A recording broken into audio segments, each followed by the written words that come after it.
Hey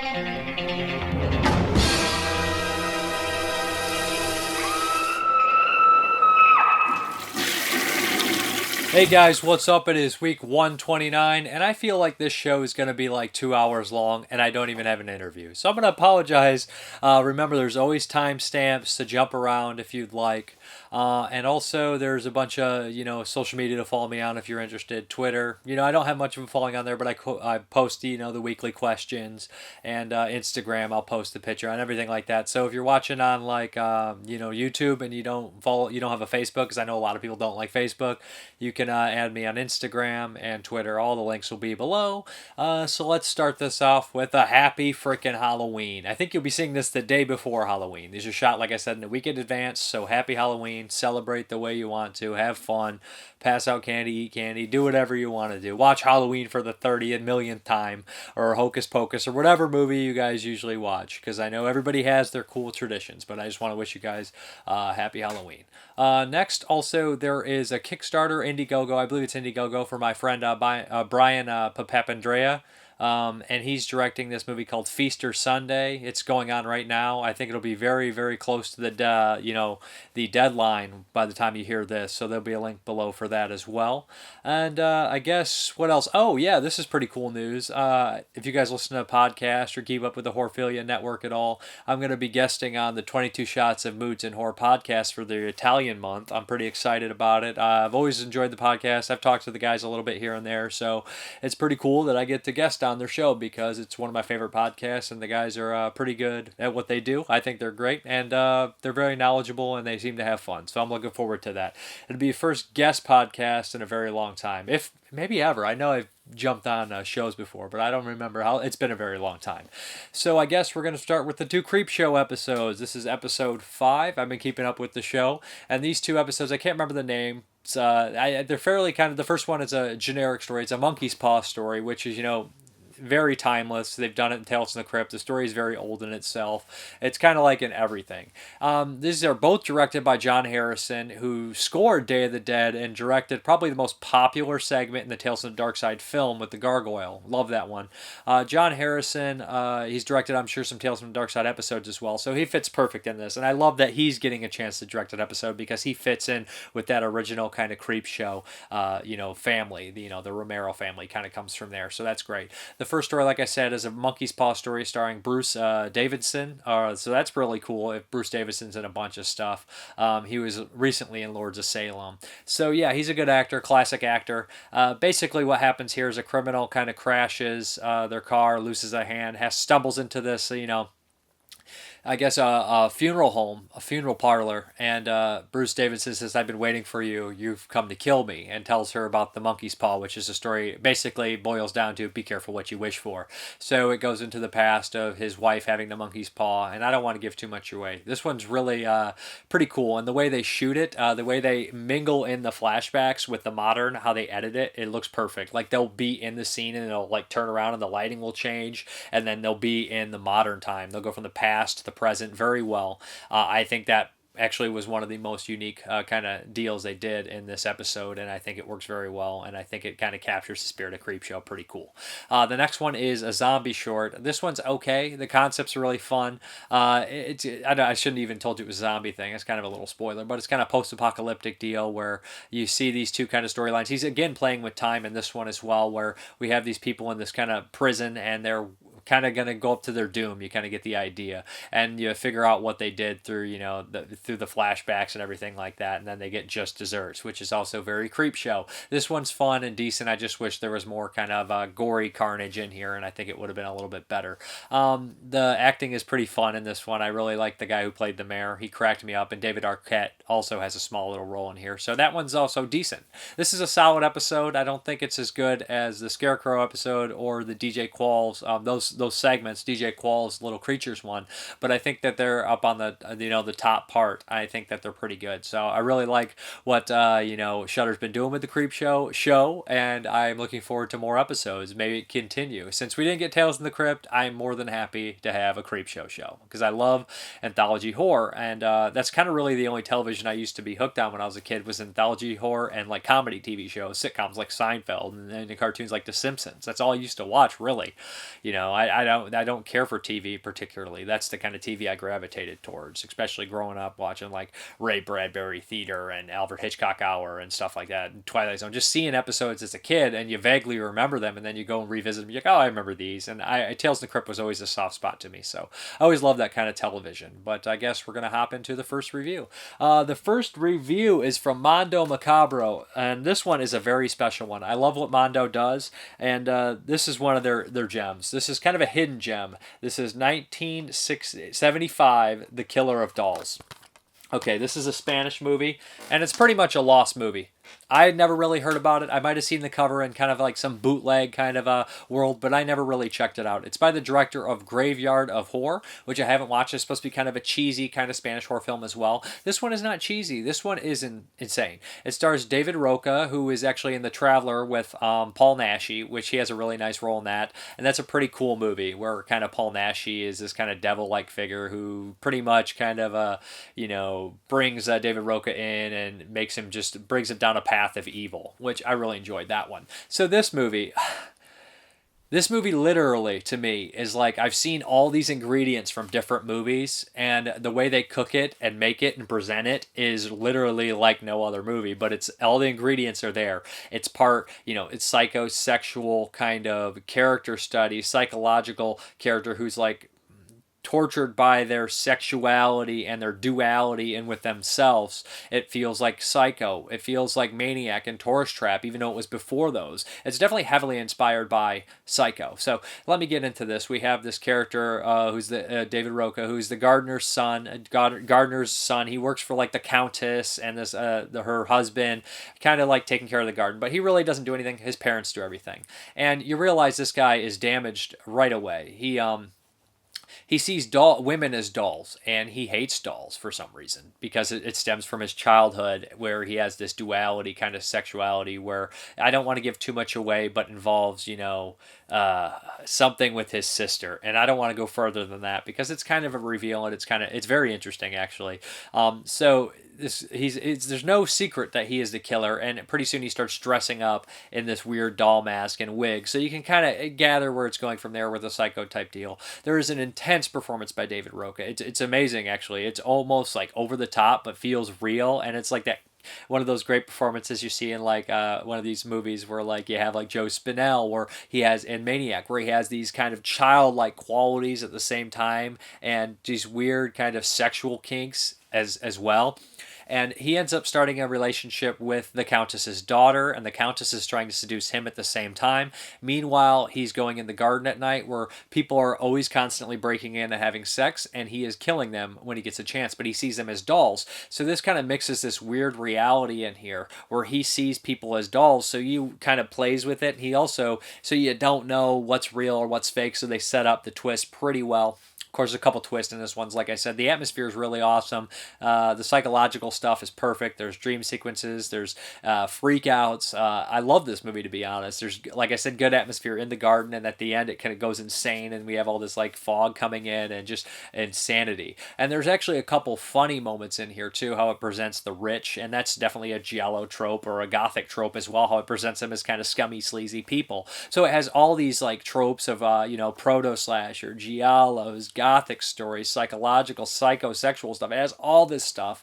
And Kat Ellinger was saying this in the commentary too, and I watched it the first time, and I was like, yeah, this is such a mixture of stuff, and I've seen this like stuff like it, but I've never seen it all mixed into a movie like that, and I was really happy with it. I was really impressed with it. It looks good. It sounds good. It's a lost movie, and they did a damn good job with it. It's got a great performance. I'd never, like I said, heard of it, and that's the most exciting stuff to me is when I get to see something, a gem from the 70s, especially Euro horror that I never heard of. It is in Spanish. There is no English dub, so there's that. But also there's an interview with David Roca, and he's pretty open about his life. And on here as well, there's another commentary besides Kat Ellinger. If Kat Ellinger wasn't enough, and there's another one, and I believe there's also a two-part featurette, which is really cool about a story and kind of goes over Spanish horror and then talks about Killer of Dolls, aka The Killing of Dolls, and then it has even another title besides that. So bravo to Mondo Macabro. This is probably one of my favorite releases of the year, and one of the most interesting titles I've seen in a long time for horror movies.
Okay, the next one is from Epic Pictures, and this is Candy Corn. I was interested in this one because it looked like it freaking had a great Halloween feel. I love Halloween movies. This is by the director who did Honey Spiders, which I saw a little while ago when it came out, and I wasn't too thrilled with that one, although I do think that it did have a nice Halloween feel as well.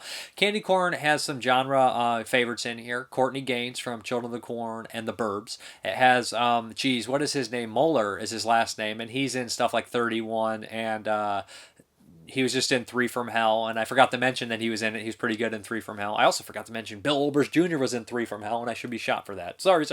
Let's get back to Candy Corn. Also in here is Tony Todd as a small role, and of course PJ Soul. So it has the genre favorites, and a lot of times people will be like, oh, they kind of like go do the convention circuit, and sometimes, I'm not saying these people do, because they obviously, they don't, but a lot of, convention people will just give in like a lazy performance. They'll be there for like half a day, and it won't be very good.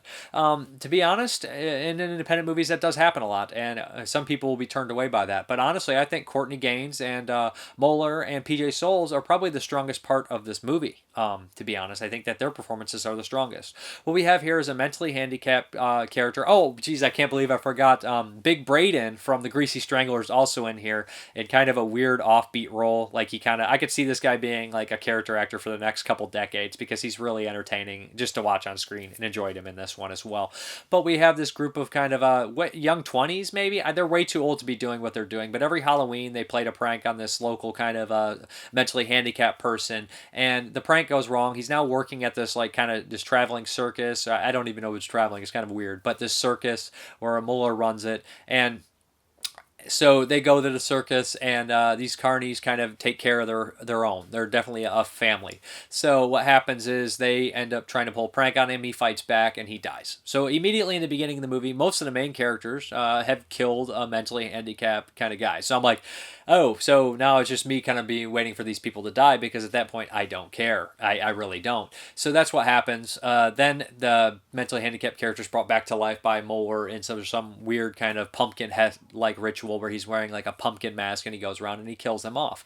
The kills in the movie, the after effects are really good. They'll show like a spine ripped out afterwards, and all those effects are pretty good. But the killings themselves are kind of just face mushing against the wall and kind of blood, and not really particularly great. There's some CGI blood splatter, so the after stuff looks good, but the actual act of the killing isn't really anything special, to be honest. And I don't want to be too negative about that. I really like the production design in the movie. I thought that it looked slick. I thought it looked like Halloween. I thought that the sets looked nice, and I thought that their locations were really good.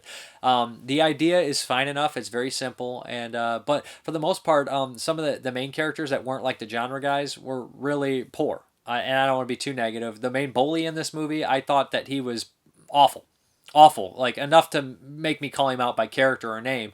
To a distracting level, to be honest. I don't want to, be too negative, indie actors and everything like that. But still, I thought that he was poor, and I thought his performance was distracting. Maybe it was how he was written, but I did not like that character, did not like that performance. At the end, there's a big dramatic scene where he's on the phone, and I feel like that maybe they turned the music up over his like dialogue so it would be more powerful than his performance, and that's what it feels like to a certain extent. Without being too negative, I want to move past that part, but all in all, I mean, it's not absolutely awful. I didn't particularly enjoy it myself. I felt that it just kind of was, to me, after I realized who the characters were going to be, I'm not one to watch, have all the main characters kind of be worthless to me. I didn't really care about them.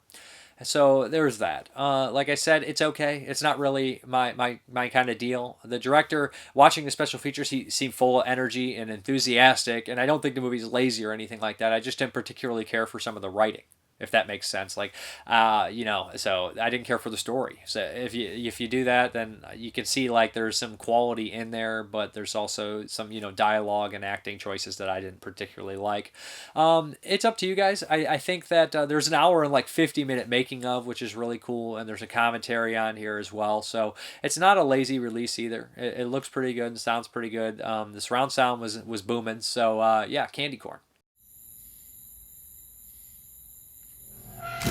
Ladies and gentlemen, boys and ghouls, welcome to the grisliest show on earth. Why don't we just do it at his house like we always do?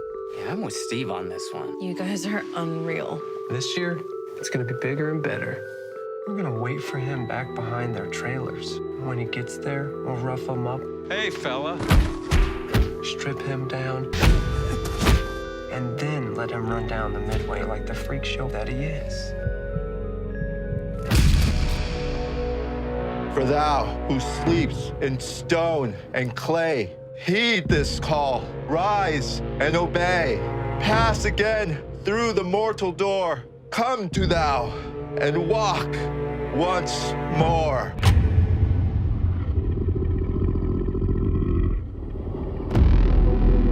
What did you do? This town has created a witch hunt, and they are coming for the freaks. So, let's give them what they came for. What the hell is going on?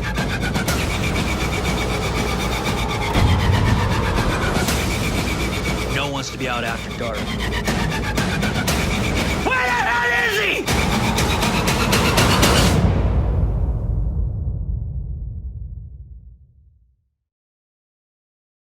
Okay, the next one is also from Epic Pictures, and this is Harpoon. And I had not really heard much about this. I think I saw the trailer or a glimpse of the trailer, and it was kind of like a horror kind of thriller comedy. So I put this in, and I was like, okay, here we go. And almost right off the bat, I was laughing. It's hysterical. The characters are great. There's really only 3 characters in the whole movie. All are well established, all set up jokes well, and they bounce off each other and have great chemistry. The only actor I really recognized in here was the lead from Turbo Kid. He's one of the main characters in this movie as well. So we have these 3 kind of, we have this narration that pops in here and there, kind of setting up the movie and saying who these characters are and putting his own insight in there, which is really funny.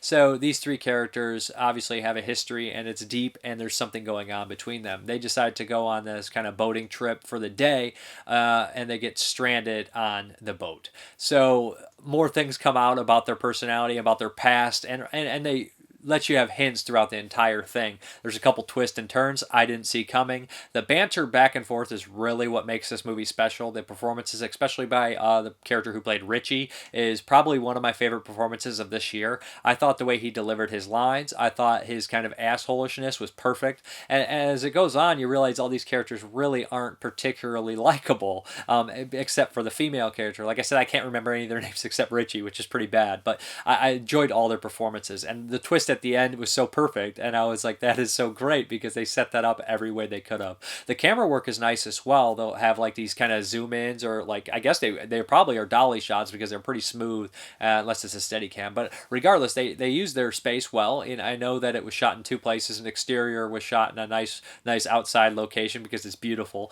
and there was an interior, was a boat on a set, I believe, in, was it Canada or somewhere cold, regardless. But it's kind of surprising how they do that intermingling just between shots going exterior, interior. I didn't notice. I really thought it was the interior of the boat. It didn't make me think, I wonder where they shot that. It just played, which is very much a compliment because it feels very natural.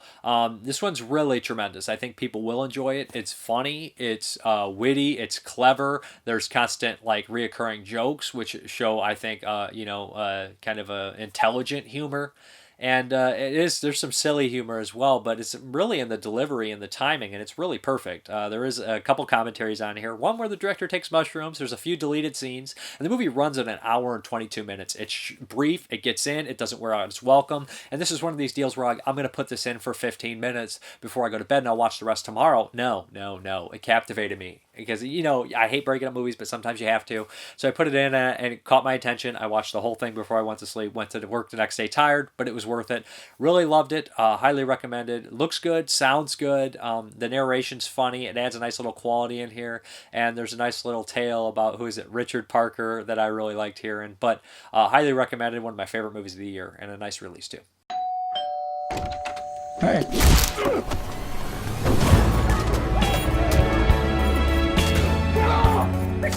This is Jonah. This is Jonah's best friend, Richard. And this is Richard's long-term partner, Sasha.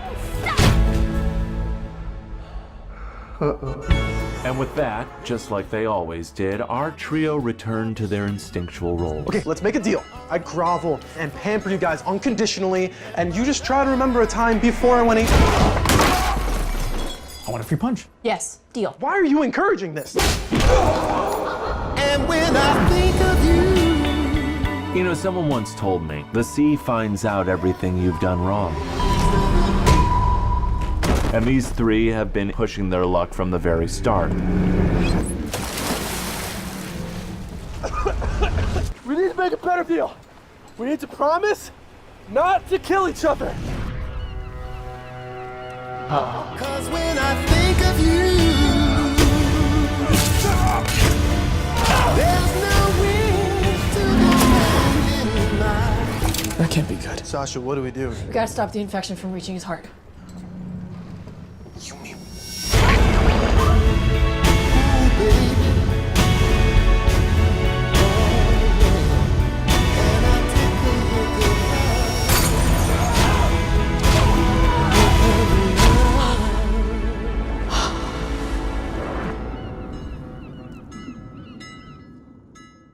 Okay, the next one is from Scream Team Releasing, and it is The Witching Season. Yeah, I like that cover art. It's pretty cool. I did a couple Scream Team releasings beforehand, and I like some, I didn't like some. 1031's pretty cool. The Barn is great, which I didn't review.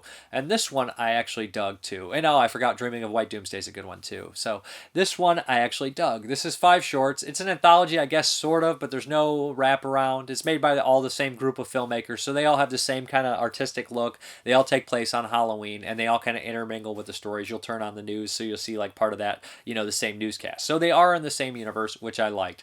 The one real complaint I'll say about this movie is there's a little opening of The Witching Season, like these broadcasted on like the internet or something like that, and there's like a 30-second opening, which is great, looks great, and it shows all the like elements of Halloween going around the town, but they show it in front of all 5 shorts, and I think that's just kind of, the movie is short. It's like an hour and 22 minutes, but I don't need to see it every time. Like if I watch 30 episodes of Tales from the Crypt in a row, I don't need to see the go through the house every time. So that's my one complaint about the movie, and it's more the disc and itself. But besides that, I don't really have any complaints. It's 5 stories, all taking place on Halloween. They range not in quality really. I mean, they're all pretty decently made, but they range in favorites for me. It's just kind of what I'm going to like and not. The first story is kind of a nice little play on Stalker on Halloween. I thought that had a nice little kick at the end. It was okay.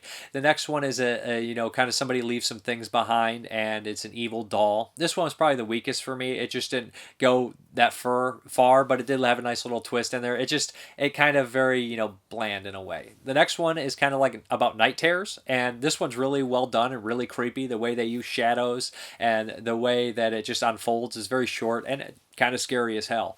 The next one is the best. It's the one about a writer who breaks into this haunted house to get some inspiration and write a horror story in the haunted house. This one plays on a lot of the tropes of horror stories while he's writing them. It's very funny. The actor in this, who appears in like all the shorts, has some great facial expressions. He absolutely is golden, and he's writing these stories, and we get to see them come to life. He goes with a masked killer, with a circus clown, with a scarecrow, and they're all like generic stories, and he hits like a super stupid moment or a trope, and he's just like, and he just deletes the page. But of course he starts to write about the house he's in, and that kind of triggers something, a memory maybe, but I don't want to spoil it. It opens up with a narration that he says what happened in this house, and it ends with that narration as well, and it ties things together. This is a really strong short. This one's really, really good. And the last short was this one. This one's planking on me. Oh, this one is about, some trick-or-treaters kind of attacking. This one I thought was okay. It was decent. It was, again, probably the second weakest. Not my favorite. But I do think this is, all of them are decent watches, and they're good around for Halloween. You put it on in the background, it's pretty perfect for that kind of deal. There's no features on the DVD, but I really would recommend checking this out, at least for the writer one. That one's very clever. The music was by Slasher Dave, at least the theme music was. The cinematography is solid. You'll see all the same Halloween decorations in this, and then at first you're like, why? But then you're like, oh, it's a small town. It's the same small town. They probably all bought the same freaking Halloween decorations. So, and I know there's a gag where they have this little witch that's in the opening. It's got to be in all 5 of the shorts. I think I saw her every single time. That's kind of like probably a gag to the director and filmmakers, that they're like, we're going to put this little witch in every single thing, this little Halloween decoration. But I'd recommend this one. Perfect Halloween viewing, and that one short was really, really great. I think super well made and cracked me up. And I really liked the actor in that. I thought he was really good, and he was fun. He played like 20 roles in all these movies, so yeah.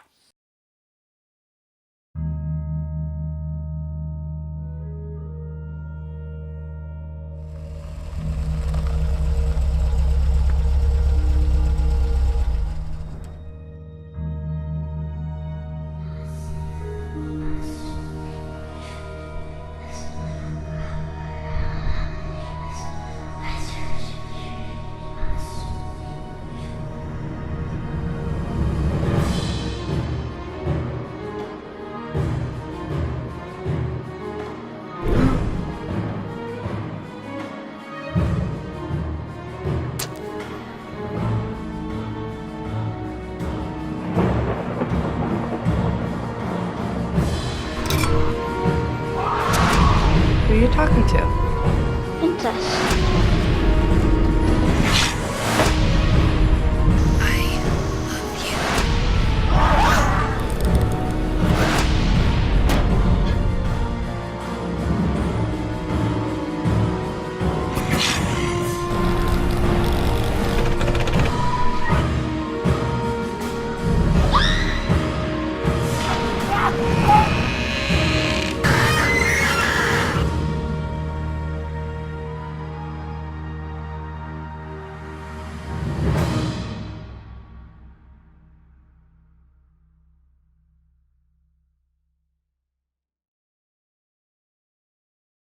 Okay, the next one is going to be a doozy, and this is the Ring collection. This has The Ring, which I reviewed last week, The Ring 2, Spiral, and Ring 0. Like I said, I had never really dived into The Ring, so I watched them all for the first time.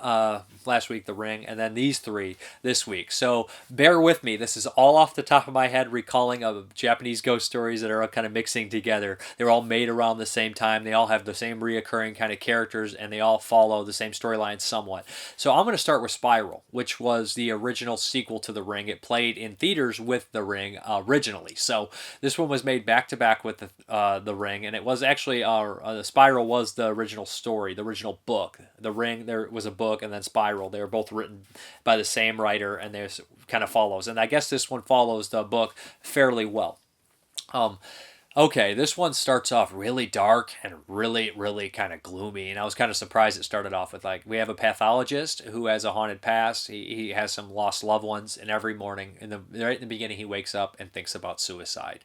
He ends up going to work, and he realizes he has to perform an autopsy on an old friend of his that is the boyfriend who died in the Ring. So that opens everything up. Then we have his girlfriend coming in, looking into everything, and they start to look for all the people who were originally around the Ring. And it becomes, again, all these Ring movies have reporters, and they all tie in, and they all become some big mystery. And I thought that was kind of strange that it's like we just did a mystery kind of story with the last one, and all these seem to be a mystery to unveil the mystery of the movie and whatnot. And I think that's kind of cool in a lot of ways, but also it becomes a little repetitive, and it kind of makes them all bleed together in a way. But this and Ring 2 could not take place in the same universe because they kind of go different ways with a lot of the characters.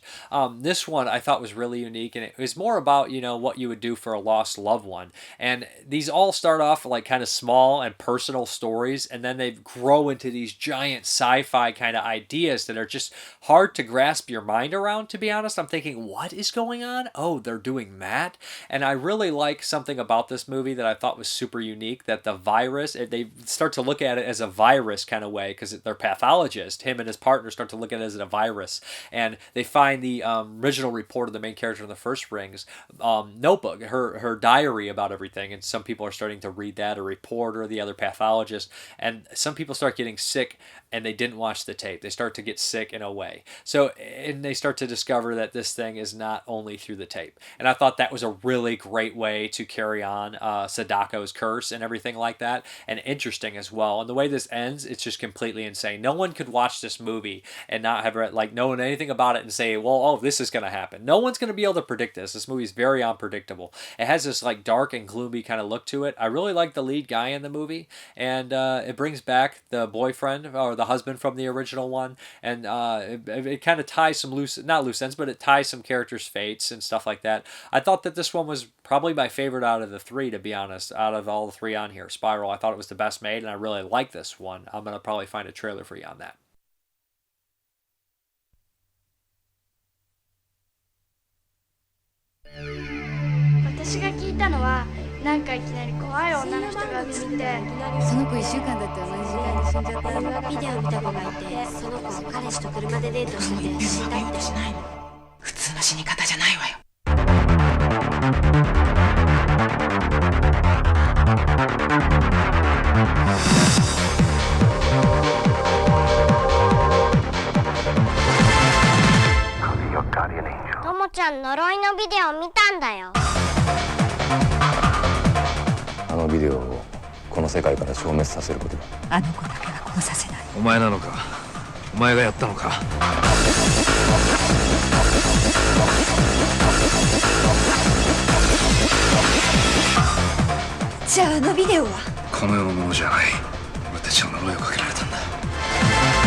Ringu, 螺旋、この恐怖、2本続けて見れますか? Hey guys, Jeremy's going to sit in and help me with Ringu, or Ring 2. What's funny is I went to review this box set, and I had like 12 movies this week. So I went to recall Ring 2, and I couldn't remember all that much about it. And that's not saying it's a horrible movie. It's saying that all the Ring movies kind of bleed together. The box set actually has Spiral, Ring 2, and Ring 0. Spiral was made and released with the original Ring as a double feature. It was the second novel in the series. I don't think Spiral took as well as the Ring, so they went ahead and made the Ring 2. Both are direct sequels to the first movie. Both change storylines, and they have different characters die at different points. So we're going to start with the Ring 2, even though Spiral came chronologically first. Okay, The Ring 2 picks up pretty much where the first one left off, following a lot of the same characters. Yeah. And this one follows more so the girlfriend of the husband, right? Her colleague. And she's looking into the case, and another reporter gets involved with her, is my understanding, right? Yeah, another reporter and the police chief. He's not major, but major. A good chunk of it. So they track down, I can't believe I don't remember the main girl's name, the reporter, and her son. Mm-hmm. Or basically, they leave kind of at a cliff note in the original one. They track them down, and that's kind of the story. But it gets really crazy and weird. Like, the son is being affected by Sadako's curse, like partially inside of him, and he has these telekinetic powers and shit. Mm-hmm. It's so in the original Ring, it ends with the mother and her son, and like the only way they can break the curse is as somebody else watch the tape. So it ends with her calling her father. Yes. And then this opens up with the father being dead, and we're trying to figure out what happened. Clearly, he's still related to, like it would be his great niece or whatever. And what's really weird is Spiral. It has these characters come back too, a lot of them, but they died at different times. Like the father had killed himself instead. So when you go to recall all these, there is already a Spiral review shot and a Ring Zero, although they are sloppy. Because like I said, these movies work best when I get to somebody else had watched them and I can talk them out because they bleed together. Mm-hmm. All three of these Ring movies bleed together. And it's so weird, especially when there's two. Spiral, it's like Ring, and then Spiral, and then Ring 2, and then Ring Zero is a prequel to that. It's just like, you can have two different trilogies and two different outcomes for these characters. It gets really kind of clusterfucked. So it is then the chronologically like actually watching them. You should watch Ring Zero, Ring. In order that happens, you could watch Ring Zero, Ring, and then Ring 2 and Spiral are their own. Yes. It's like a divergent. Yes. It's like the Zelda timeline, guys. Or it's like the Halloween timeline, somewhat. I don't know about Halloween. Like Halloween 1. And then we have the direct sequel 2, and then 3 was its own deal. Mm-hmm. And then 4 is a direct sequel to 2, 5 is, 6 is, and then 7's like, no, we're a direct sequel to 2, and 8's a direct sequel to 7. And then we have Rob Zombie's 2 movies, and then this new one was like, no, fuck that, I'm a direct sequel to 1. And then I think Texas Chainsaw does it too. Texas Chainsaw is a goddamn mess. So the Ring series is kind of a mess in the same way. But the Ring series, like, as opposed to Halloween and Texas Chainsaw, which happened over 2 decades. Several decades. Ring happened within, like, 2 months. Yes, so it's just kind of confusing. And recalling these, if you watch them back to back, you're like, oh shit, I can't remember what. And Spiral starts off so different and so unique than the other ones. It starts off dark with suicide and everything like that. So I was really impressed by Spiral. And then the end gets crazy. And the Ring 2 gets crazy too. It starts to like get bigger, and like the whole pool and the scientist, that's this mad scientist thing. And the pool reminds me of It Follows as well. So, man, I don't really know what to think of Ring 2. I like it. I think it's good while watching it. And again, I'm always confused that they keep turning these into mystery stories. All of them. All of them reporters, all of them mystery stories, all of them trying to figure out the curse. Even though we figured out what the curse does in the first movie, and then it's like, no, it does more things too. It's like constantly repeating it, like an Austin Powers 1 and 2 kind of deal, but adding something in. I think it would help to understand, like, where these are coming from in regards to, like, the novels that existed prior to it. Well, Spiral was actually the novel. Ring, and then Spiral was actually the novel, not Ring 2.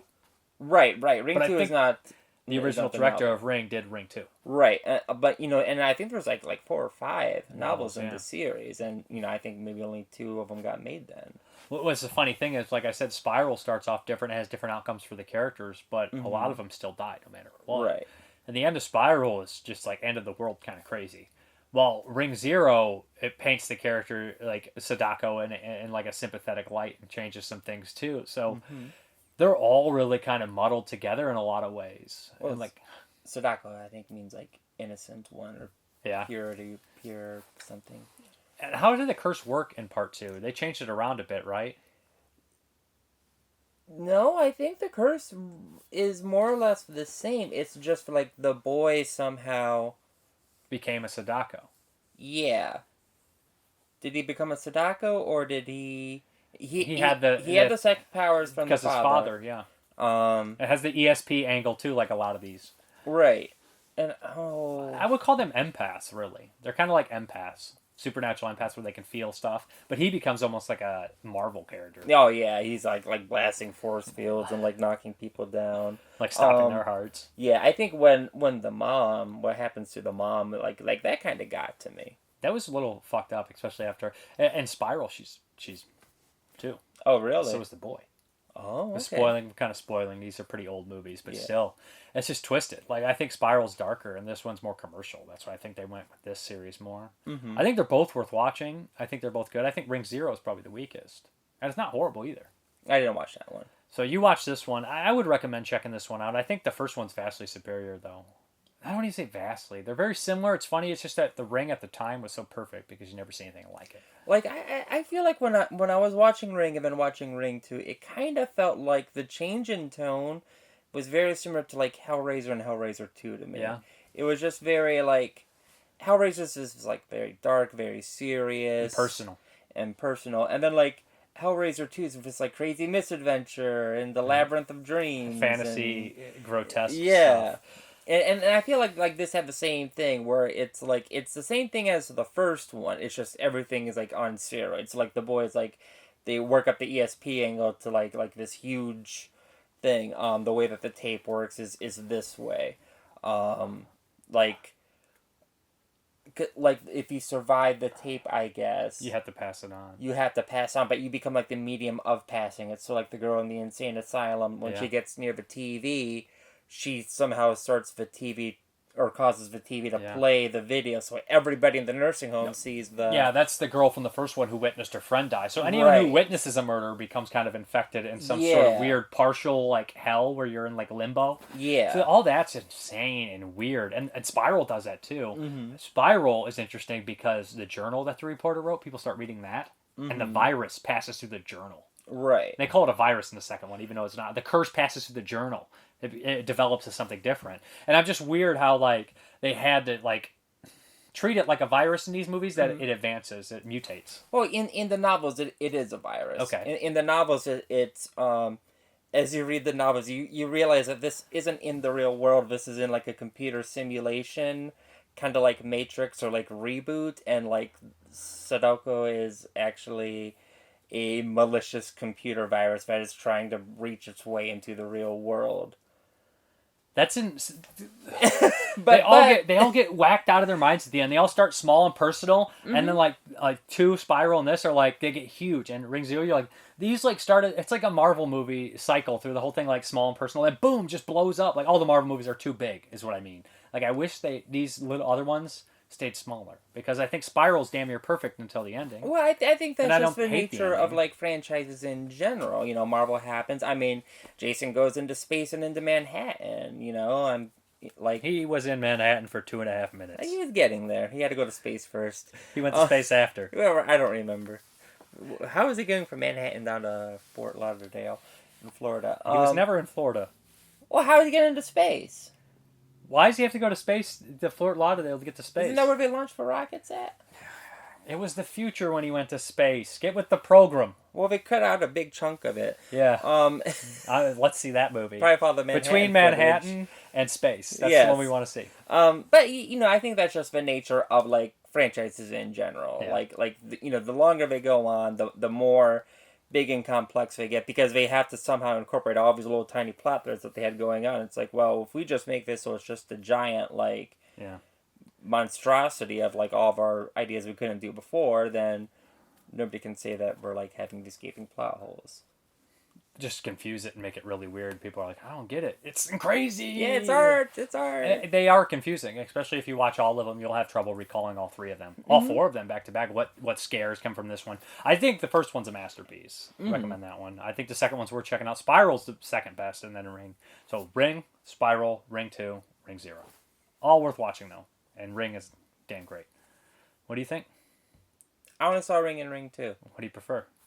I think Ring. Yeah, by a lot. Yeah, I'd say. I think that Ring 2 is just a little bit cheaper. Direct sequels are always seen inferior to me than, you know, like Hellraiser and Hellraiser 2. I will always prefer Hellraiser. Yeah.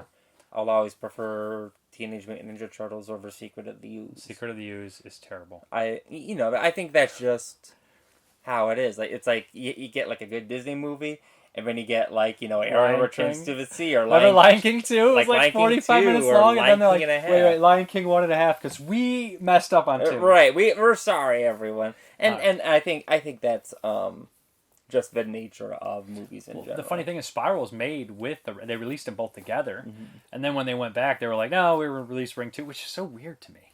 Like they reneged on the title, renegotiated on what they originally put out.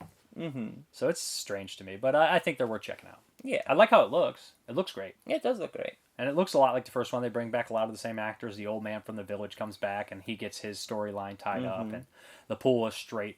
It follows took that pool scene to a T. Yeah. Because I know nobody stole it from Chud too, but all right, let's wrap it. Okay. 呪いのビデオってあるじゃない。最近結構噂されてる。だから1週間以内にダビングして誰か他の人に見せないといけないんだ。ということはさ、ビデオがあるわけだよね、ダビングする以上。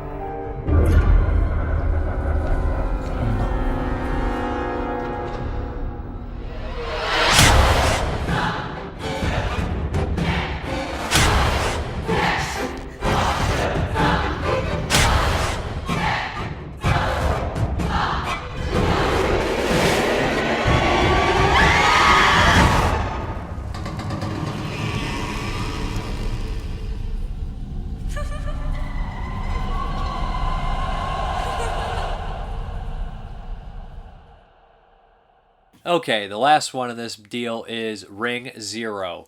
And Ring Zero, this is takes place 30 years prior to the events of The Ring. And we have another reporter kind of digging into this. We have this weird obsession with reporters in these movies. Like I said, they're all kind of like these almost like, thriller mystery deals. So what happens is they kind of dig deep into, she tries to figure out about Sadako. And she goes back, and it goes back 30 years and starts telling her story. This reporter, she goes into like try to find Sadako. This is after the events of when the reporter was killed in the original movie and kind of the tape. You learn a lot of this in Ring 2, where the reporter was killed. And she kind of finds Sadako at this kind of mental hospital kind of school for the performing arts. I don't know what's going on, but Sadako just wants to be a young actress. So she's kind of learning the acting trade, and she kind of has this romance with a young boy, but she's an outcast. And she has that weird kind of, like she obviously has powers and no one really likes her, and she still is very dangerous because Sadako can kill people. This is before she was killed and thrown in the well, or attacked and thrown into the well. So we have this story about all these kind of people, and it makes her sympathetic, which I really don't mind because she is a young girl. It's not like making Freddy Krueger sympathetic or something like that, who killed children. But Sadako did kill a bunch of children, but it was a little different because it's kind of a curse, and it has a kind of damaged storyline, a damaged life. So basically what happens is she kind of it's kind of a tale of what happened to her leading up to everything like that.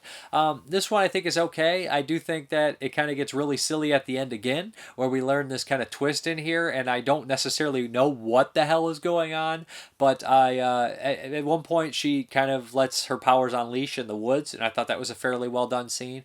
Like I said, these are all perfectly fine movies, and the first one's so strong and really good, but if you watch these back to back, they bleed into each other, and it's so hard to differentiate them from each other, especially when they all follow the same storyline and they show a lot of the same clips. I don't feel that these are very scary in comparison to the first one, to be honest. I think that they all start very compelling, but they kind of lose their steam towards the end. And they're all solid movies, though. I won't say they're bad, but Spiral is the best of the bunch. I would be happy with just The Ring and Spiral, but what we have... And like I said, it starts to get like weirder at the end, and it has this twist that I just was like, I don't know how the hell that works, but I do like all the stuff they do in these movies where they go in the well. I think that's interesting. And I'm kind of go back to Ring 2 a little bit. I really like the stuff where they find Sadako's body and they do autopsy on her and her skull's sitting there, and it ties into like one of the characters from the first one, the old man who was on the island. So I do like that stuff, to be honest. But like I said, these movies, it's so hard for me to remember. I wish I would have watched these years ago. I feel like they would have so much more of an impact in my head. But like I said, I would recommend recommend checking these out for sure. Definitely pick up the first Ring. The first Ring was really good. The second one I feel like is okay. It's solid. I think Spiral's pretty good too, and I think Ring Zero is probably the weakest one, and I've seen of these. But I will probably try to continue with the series and see Sadako 3D and Sadako 3D 2 and Sadako versus the Grudge versus the Ring and all that stuff. But I wish I could recall more on these movies, and like I sit there and I think and I see scenes, but I just don't necessarily know which ones they're from, which is crazy to me. And I usually am pretty good about that stuff. 11年前に担任をされた山村貞子さんのことで。貞子さんはどんな子でした？とても綺麗で頭のいい子でした。あの子、海をひどく怖がって。ついに明かされる貞子出生の秘密。あの子の後ろに何かが見えるの。井戸。貞子から離れて。やっぱり貞子は何か隠してるのよ。あなたたち井戸の夢を見たでしょ。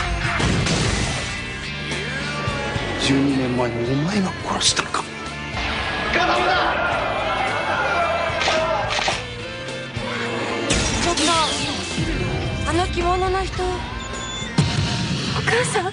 貞子。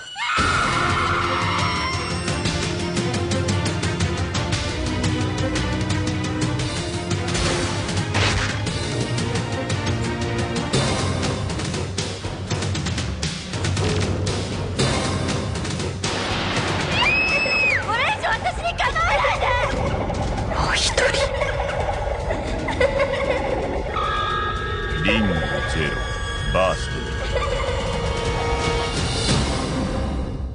ト。Okay, the next one is from Arrow Video as well, and it is Flowers in the Attic. Yes, starring Louise Fletcher and Christy Swanson. I had never seen this movie, believe it or not. Yeah. I had heard about it for years growing up. All the, a lot of the girls that I knew would always talk about this one, and some of the guys too that saw this as young. And this movie had kind of grown like a cult reputation for being campy in a way. But watching this, it was a New World Pictures, like made in '87. It was based off a book series that were from '79 that involved like incest and gothic manor and murder and stuff like that. So this is a really weird movie to me tonally. At points, it feels like this kind of Lifetime drama, and other times just demented exploitation movie. It's like sweet, like Lifetime, like sorrow drama stuff, and then exploitation movie, half and half. Okay, Flowers in the Attic. Oh, here we go. We have a perfect family, all blonde hair, blue-eyed family that basically loses their father, and they have to move in with the mother's parents, but she's been, away from them for so long. Her father is dying, and the house, the mansion, because they're loaded, rich. The mother is Louise Fletcher. Both of them are super puritanical, religious, and horrible people. They decide that they don't want to see the children. There's 4 kids, 2 older, probably like 14, 15, and then we have the 2 twins who are younger. And they went from this loving family. Their mom and dad were so perfect to them, and then all of a sudden they get thrown into this world where they must stay in this attic in this one room, and they're fed once a day. Everybody's horrible to them. Louise Fletcher is a monster. She's definitely recalling her role from One Flew Over the Cuckoo's Nest as Nurse Ratched. She always kind of plays that kind of role in a lot of movies, and she's always tremendous at it. She's really good at it. She's really good in this. Although the whole movie has this weird kind of campy, silly feel. But it's so cruel and mean at times. You almost get kind of like this uncomfortable laughter because you're like, it's so ridiculous. So what happens is their quarters get worse and worse while the mother tries to win back her dying father's love so she get put in inheritance. But, I guess in this case, greed kind of prevails, and I don't want to spoil too much, but the kids kind of have to survive. They start to get sick. And some really heartbreaking stuff happens. Stuff that probably caused a lot of kinder trauma, to be honest. And that's probably why people remember this movie so much. There's a Kat Ellinger commentary on here. That was very fun to listen to. She talks about how a lot of this has like those gothic kind of tropes and a lot of those like big mansion and things like that. Talks about the book series. There was like 5 of these books and only 2 of them. There was a remake of this later and then like a sequel to that were made. But it talks about the differences here and how there's so much more incest in here. And the incest plays into how Louise Fletcher treats the children, and lots of weird kind of stuff going on between the mother and her father and the brother and sister that are trapped. Louise Fletcher is the highlight in here, and if you do watch this movie, the ending's ridiculous as it is, but watch the alternate ending, and I was like, oh my god, I can't believe they even thought about doing that. I almost started, I laughed. I said, oh my god, what is this? Tonally, what is this movie? Like, seriously, especially with that alternate ending, it's like, it's part like horror movie at the end, like slasher, but it's also melodrama. It's just so weird. Such a weird, tonally creepy movie. I like how it looked. It was a very dark looking movie. It is enjoyable in a lot of ways, and you're pulling for the kids the whole time, and some really like sad stuff happens, which kind of surprised me. But all around, I enjoyed the movie. I like the set design. I thought it was a pretty good movie. It is a New World Pictures, so it adds that kind of exploitation style to it. But there's some nice features on here. Interview with the cinematographer, interview with one of the lead actors, and a commentary on here with Kat Ellinger. So some good stuff. The movie, I'm glad I got to watch, and I know a lot of people have seen it before, but it was a new one for me.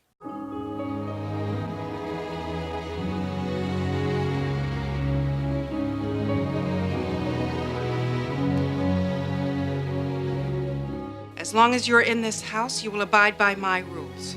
You will not yell, or cry, or run about. But she learnt later on that her initials were used to kind of hide her gender, because they thought the book would sell better if people thought it was a man who'd written it.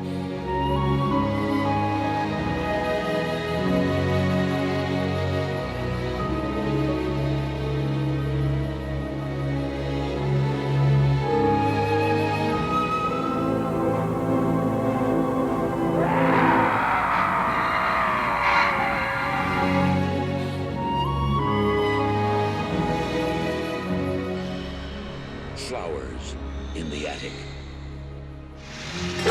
Oh my god! Oh, get out!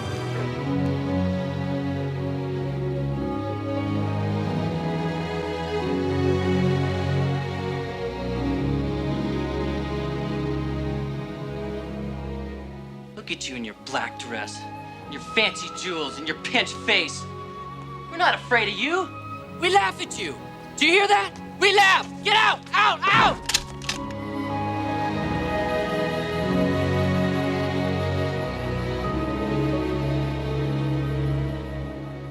Okay, guys, to prepare myself for the Dario Argento show I'm doing on 22 Shots of Moods and Horror, I wanted to watch some Dario myself, so I decided to watch The Cat o' Nine Tails. This is the second of his animal trilogy, first being The Bird with the Crystal Plumage. This is The Cat o' Nine Tails, and the third is Four Flies on Grey Velvet.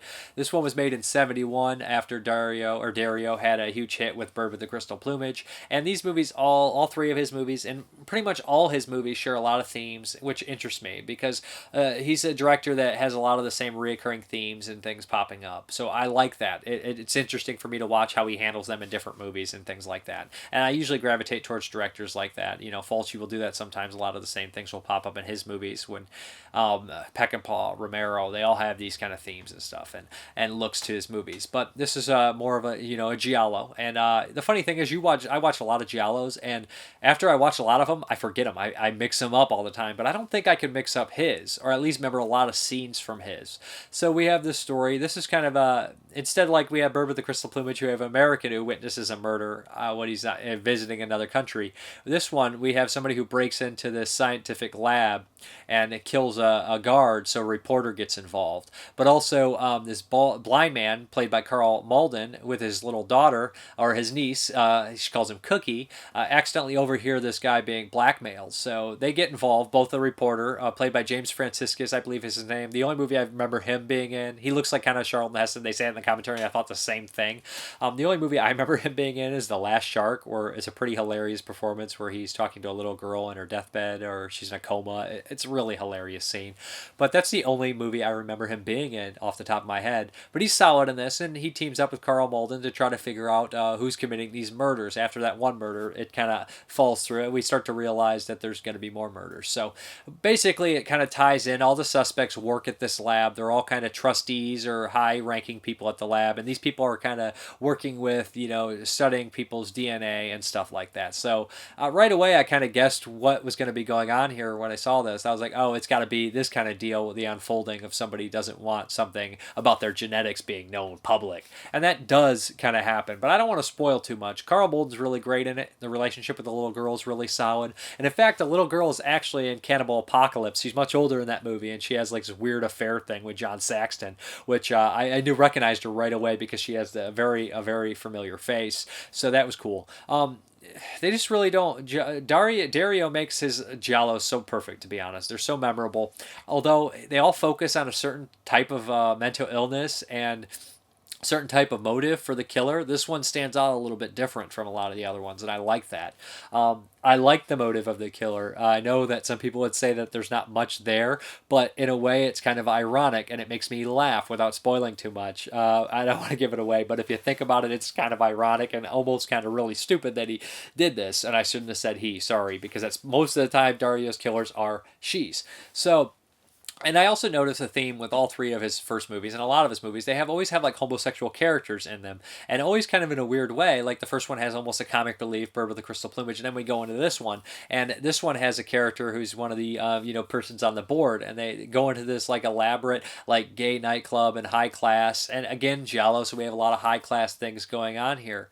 So there's that, and then the third one, there's more into it. So like I like these reoccurring things that he always has with mental illness and the rich being kind of seedy, and then always these like quirky characters. Again, there's quirky characters in this one that are funny and offbeat.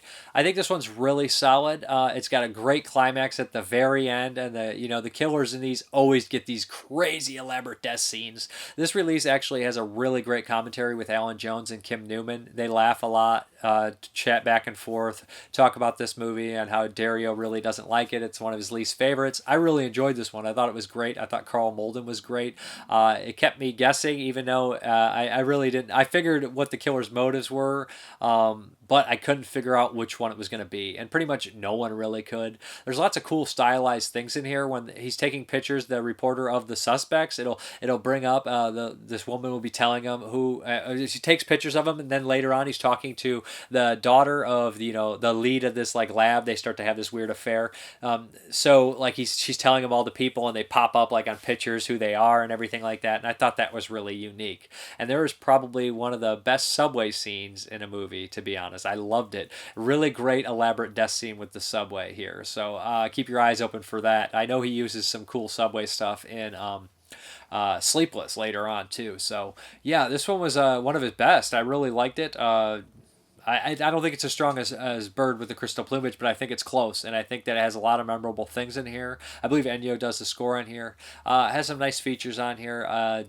Dardano Sacchietti helped write this one, which is kind of weird because he usually worked with Fulci, and I guess they had a falling out after this movie. So yeah, he also worked on Bay of Blood. So this guy, like Dardano, basically wrote or helped write all Fulci's best movies, like Zombie, Beyond, all those. I think he even worked on Don't Torture a Duckling, I believe. So yeah, he's a great writer, and it kind of shows in this one. But again, I like how this one starts, and I like the killer's motives, and it cracks me up. I just think it's a really cool movie, and the ending's top notch. And this one's not as like the kills aren't as as elaborate on some of them. They are, but there's not as many of them, and they're not as gory as you would think sometimes. But it's still a really great one, Cat o' Nine Tails, and it looks freaking great. And sounds great too.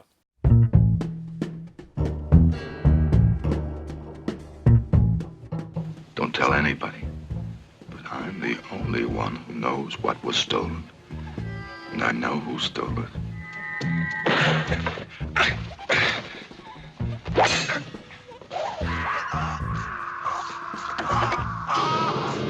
Now, that to me is one of the best of Argento's death scenes. Yeah.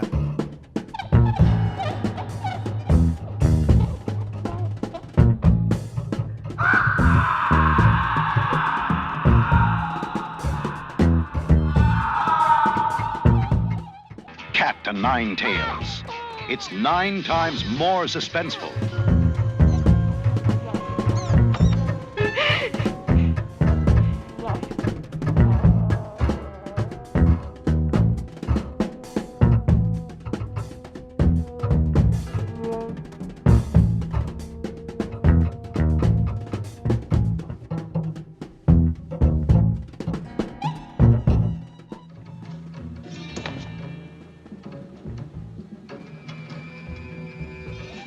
Danny.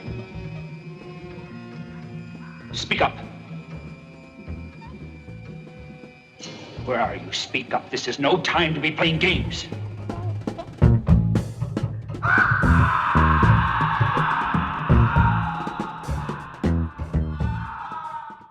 Okay, the next one is Four Flies on Grey Velvet. Yeah, this one's from Shameless. This is the third in his Animals trilogy.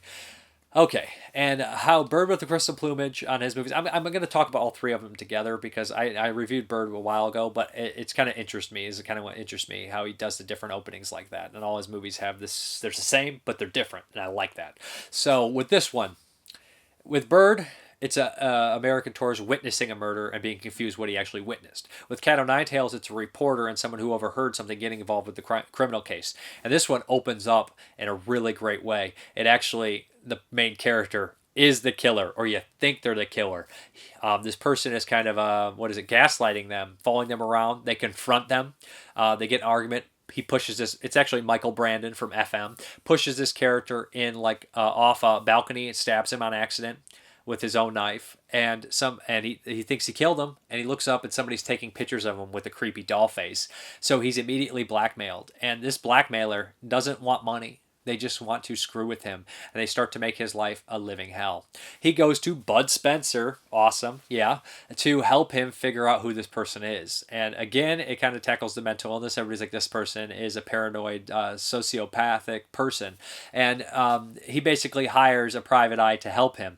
And the private eye is a very unique and interesting character. He's kind of a flamboyant homosexual character, but he also plays comic relief, but he's also very likable at a point. And I kind of like that. Because, usually, and like the first ones, it's like, oh, there's the one character's just a joke. But this character's comic relief, but he's actually one of the characters who is very funny and is interesting. He says some really funny things in here. He says, I've never solved the case, so the odds are that I'll probably solve this one. I mean, how long can I not solve a case, right? So, yeah. There's that, and then there's a crazy twist in the movie that happens partway through where you realize, oh no, something's completely different. And again, at the very ending, when you discover who the killer is, there is this kind of nice look at mental illness. Not nice, but another statement on kind of mental illness. Like, he's obsessed with those kind of things. And of course, the science in the last movie was kind of bullshit, and in this one, the science in it is absolutely ridiculous. Think Horror Express science, when they cut open the eye and look through it and see the past. You're like, that's nonsense. That happens in here too, and I was watching this, I was like, that's complete bullshit. And it's like a thriller movie, like mystery, so you don't really... to let those things slide, you just gotta let them slide sometimes. Although on a normal movie, you wouldn't. But this one, I barely let slide. But I still really enjoyed it. It had some characters I really did enjoy. And I like that the idea that they completely switch some of the things. And the first one, the character is an artist, I believe. In this one, then there's a Bird, it's an artist who's the main character. The next one is a reporter.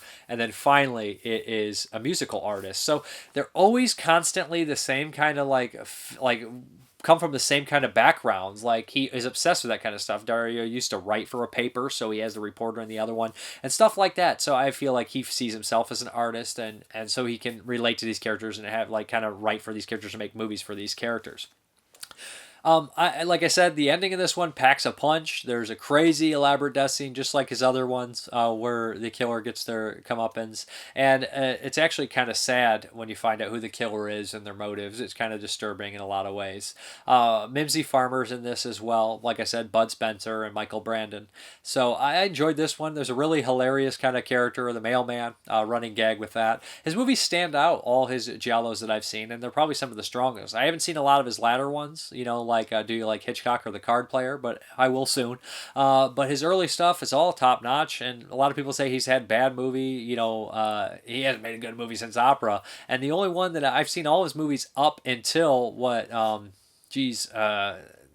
I've seen Sleepless and everything before Sleepless. So, and I liked everything except Trauma, which I haven't seen in years. I'd like to revisit. So, I don't know. It's just kind of like a director. He loses, his stuff he can make a movie with, his budget, stuff like that. But I thought these were really great, and I think they go together great. Bird, Cat o' Nine Tails, and Four Flies, I think they all belong together. And the reveal at the end, how you figure out who the killer is, I loved it. Even though it's bullshit science, I loved it. It worked so well. There's a couple of crazy murders in here. Again, nothing ever compares with his Suspiria or Tenebrae kills. Those are just so brutal and elaborate that you're like, oh my god. Or Inferno, you're just like, those are nuts. They're not as strong as those, but I do think that they're really well done. I would recommend checking both of these out. I think they're two of his best, and I don't think there's anything wrong with any of them. They're classics, Stone Cold classics. The Shameless disc, it didn't look particularly great, but I think that there's something wrong with this print. I think it's kind of beat up more than a lot of the other. This one wasn't as well taken care of, but yeah.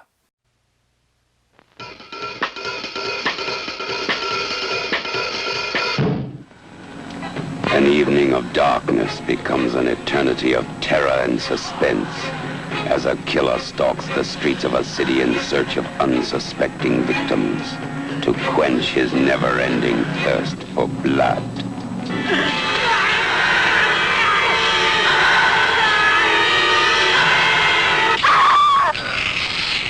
With the police, they found the maid with her throat cut. I would definitely describe it as an extreme case of homicidal mania. The patient was here for 3 years. It was our opinion that the patient was completely cured. I could kill you now, but I won't. I'll wait. Who's going to help you? An innocent man becomes a target of insanity as he steps into the crosshairs of a homicidal maniac with a need for revenge.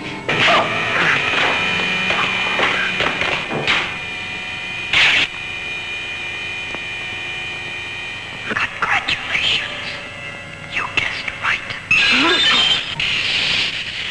The killers are homicidal paranoid. Cases like that commit the most horrendous crimes for what appear to be the most insignificant reasons. Stop acting like a baby.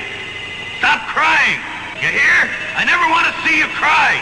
What have you done now? You'll end up in an asylum. Asylum! Asylum! Maybe it's all a bad dream. I'm scared. What's the matter? What's happening? Look, I'm waiting for someone. Now you go out that door and you run. 4 flies on gray velvet. Join us for a journey into the dark and endless caverns of a sick and twisted mind. Join us for a journey into living hell.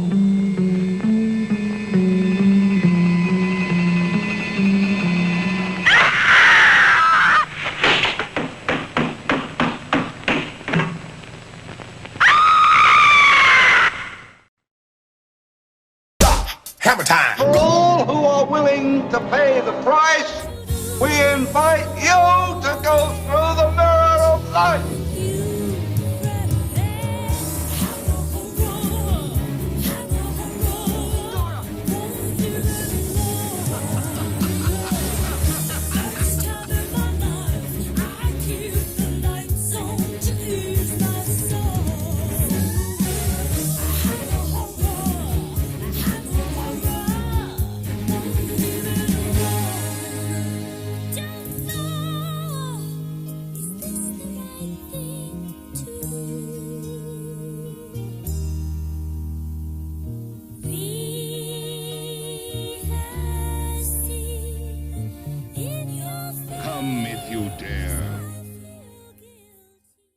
Hey guys, what's up? You know what time it is.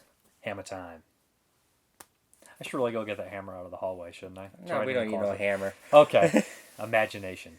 This one is, week 25, 26, but it's a doozy. It's one that I've been looking forward to for a long time. Frankenstein Created Woman, directed by Terrence Fisher. Again, this is the 4th Frankenstein in the series, and the best. By far the best. Peter Cushing comes back, and everybody else in the movie, Thorley something's in this one as well, and that's pretty much the main cast for me. How do you want to explain this storyline here? They don't even let you know what's going on. Like, Frankenstein burned in the last one. There's no real continuity between these. No, it seems like every time they do this, it's just like... They restart. It's just a restart. And carry over what they want from the previous movie. Thorley was the Mad Doctor in... Thorley was in the Phantom of the Opera. He was he owned the opera house, and he's also was in Dracula, Prince of Darkness as the Renfield-like type character. Yeah. He's also in Vampire Circus down the line. He's tremendous in this movie. This time Peter Cushing has him as a helper, And he also has this kind of like young man who helps them around, and he's Baron von Frankenstein. It doesn't seem like he's known to have a reputation for kind of being an alchemist and kind of mysterious dark arts witchcraft, but he's not the same Frankenstein we know from previous movies that would be ran out of town immediately when he showed up and killed. Yeah, no, he's not a villain in this one. Not necessarily, really. Yeah. So what happens is Frankenstein is up to his old experiments. This one's a little unique. In the very beginning, they bring him back to life after being put under for like an hour. He's like frozen and everything like that. So they go to celebrate, and you meet these characters that are like punk ass kids, rich boys. The equivalent to what decade or what time frame does this take place in? This is like Edwardian. This is like no, it's pre-Edwardian. It's like Victorian. It's like 1890. So 1800 fuckboys. That's what they basically are. They're horrible, despicable people. And the helper, not Thorley, but the other helper is a young man. He has a history with his father. He was like put to death, and it kind of has like a scummy lineage. Yeah. He was guillotined. Yeah, in the opening scene is the greatest. Of any Hammer movie of all time. Like I had to stop it because I couldn't watch it. we had to watch it twice. Well, basically, what happens is they bring this old drunkard up to this guillotine, and they cut to him real quick. He's like, "What's that?" It's like goes through the titles, and it's just the guillotine that they're showing for the whole title sequence. All the credits. And then it falls, and it's like an immediate cut to just this drunk guy's like, "What is that?" No, he doesn't even say, "What is it?" He's like, "What's that?" Yeah. And you can barely understand. You wouldn't understand what he said in the subtitles. Right. And that's like, that sets the tone for this movie in a kind of a way, because he's the father of the main character. Yeah. And it's kind of sullied his name, and he has a horrible mean streak, and he works for Baron Frankenstein. He also is in love with the innkeeper's daughter. The innkeeper's daughter is physically deformed. Half her body's kind of paralyzed, and she has a horrible mark on her face. The fuckboys constantly make fun of her. They're just despicable people. The innkeeper, or the barkeeper, whatever we want to call him, there's always one in a Hammer movie, does not want this young man with the criminal family lineage to date his daughter. All right. So you kind of know where this is going to... Actually, you don't know where it's going to go. You don't know. But there's going to be experiments involving Dr. Frankenstein. So there is a setup for murder. Somebody's wrongly accused, and then what happens is the most tragic Shakespearean scene in any Hammer movie I've seen. It literally upset me. It made me sad, because I actually started to care for these characters' love with each other. The innkeeper's daughter and the main guy, the criminal guy. So I was invested in their relationship. Peter Cushing's great in this. He's got lots of good quips, and Thorley's also hilarious as this kind of dumb-witted drunkard doctor. Yeah, and Thorley is eventually when they make the the woman Frankenstein, Thorley is very like fatherly towards her. Yeah. It's almost like a cassette and Valjean relationship where it's like he dotes on her and she takes care of him. Thorley does amazing in this. What happens is, I have to kind of spoil this just because he's wrongly accused of the shopkeeper being killed, even though it's the fuckboys. And so he's put to death, and the girl is out of town at the time, and she pulls into town just after going to a doctor to try to help her with her ailment, just in time to see him die. This sets her in a frenzy. She jumps and plunges herself into a river and dies. And Peter Cushing's been experimenting with taking out the soul of a body, because in the first one, he wanted to create life. And the second one, he wanted to do a brain transplant. And the third one, it's kind of creating life again. It's like a rehash. And this one, he now wants to transfer that soul. Right. So he's obsessed with the soul. So what he ends up doing is taking the soul from the criminal and putting it in the person that he loved the most in this woman. And it creates this, and curing her face and everything like that. So she has like an alter ego when she wakes up. She doesn't remember anything. And she has like two personalities in one. It's like this dual thing going on. At the same time, it's like a trans character in a lot of ways, because it's a man inside this woman, but she still has the woman's memories deep embedded inside of her. So of course they seek revenge. And that's kind of the setup and the plot of this one. And of course the townsfolk are kind of upset, and they kind of start to look towards Cushing. That's all I can really say. Yeah, they accuse, like, Cushing is like the Baron Frankenstein. He's not, I won't say he's evil in this. I mean, yeah, he does like the Frankenstein stuff, but like in every Hammer movie we've had so far, like it's like I can't let it be known that I'm Frankenstein. I won't get chased out of here. And in this one, it's like, maybe he didn't even make Frankenstein in the first place. Maybe he's just... You're not sure. Maybe it's a relative of Frankenstein. Yeah. And, and Frankenstein died in the last one. He dies in every one. Or he almost dies in every one. He almost dies. But in the last one, it's like, the castle's on fire. He's in there to, stop his creation, and shows the miniature up in flames in the end.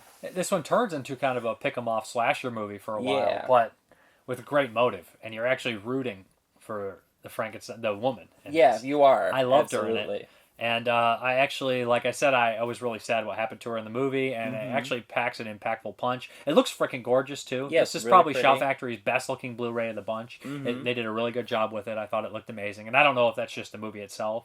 I think this is the 20th Century Fox one. Yeah. I think it looks great. I think that everything looks great. It doesn't look cheap at all. Kind of like The Witches was the previous one, and that one looked like it had a budget. So does this one.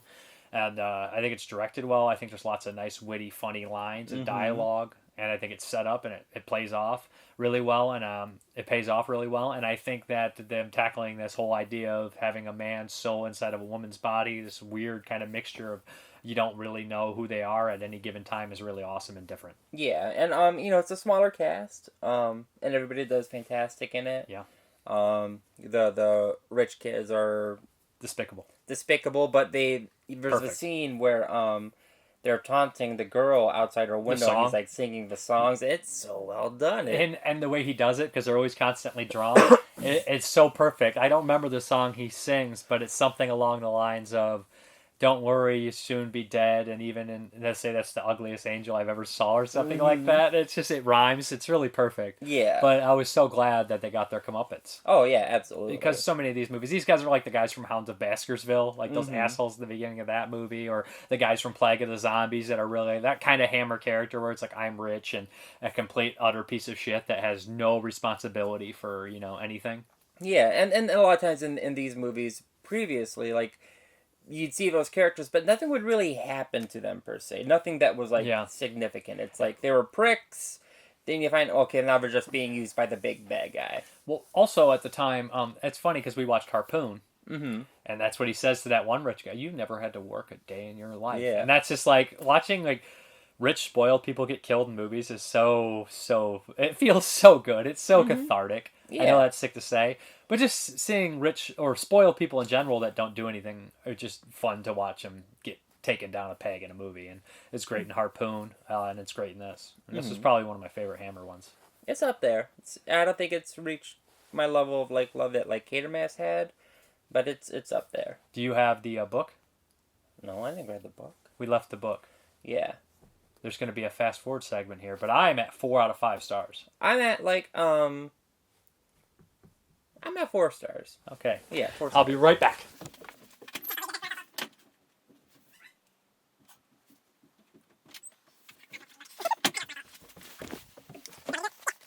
Here we go. From John Stanley's Creature Features, we have Frankenstein Created Woman, 1967, 3 out of 5 stars. A Hammer horror film for transsexuals. Peter Cushing, as Baron Frankenstein, has mastered the black science of capturing the spirit of a corpse. A male wraith is transplanted into the body of a beauty with a heaving bosom, who goes around stabbing folks with a knife. Her bosom is heaving. That's so weird to put that. Production values are outstanding, and the cast is aptly manipulated by director Terrence Fisher, a specialist at motivating heaving bosoms.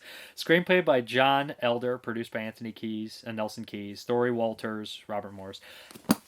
I think it's kind of weird that he's making a joke out of this whole thing, like the heaving bosoms things. Like, yeah, she had cleavage, but I didn't notice the cleavage all that much, and she wasn't a sex symbol for the first half of the movie. Yeah, she wasn't, and maybe in the second half, I mean, she gets to the guys by seduction, more or less, but yeah. That's the fun. That's like the Dr. Jekyll, Mr. Hyde, nutty professor, nerd to, that's storyline. Right, like she's all that. And in fact, this is a lot like Dr. Jekyll, Mr. Hyde, where you have that personality where they go away and come back somebody completely different, and they're, like, evil. Right. Or she's all that, where you make the bet about you can make the nerdy girl into, like, the popular I don't think that's that, because she didn't kill a bunch of people and she didn't die. I mean, there's no science involved. That's because we're crossing genre lines. All she did was take her glasses off. She was hot all that time, and we never knew. Was she Velma? I don't know. I barely remember She's All That. Freddie Prinze Jr. was in that. He was Probably didn't see it. He was probably Freddy. just winging this. Wait, what's his name? Freddie? Freddie Prinze Jr. sucks. Wait, did Freddie Prinze Jr.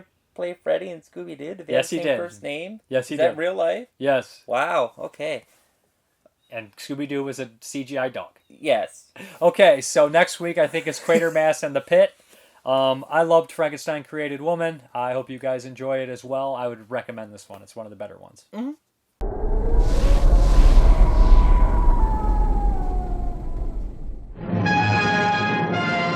Frankenstein.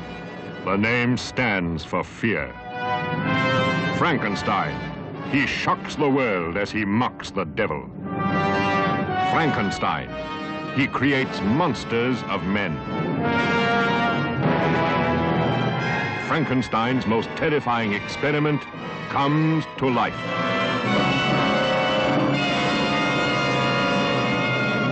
Frankenstein created woman. Who am I? Who am I?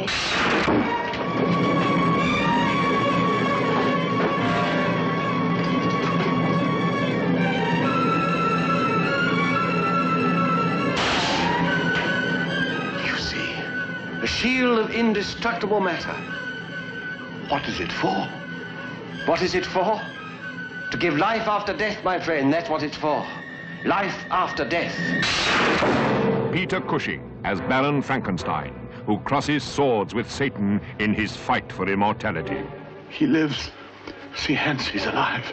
Susan Denberg as Christina, the deformed creature transformed by Frankenstein to a living beauty. Within her, a dead man's revengeful urge to kill. Kill him. Kill him. Kill him, Christina.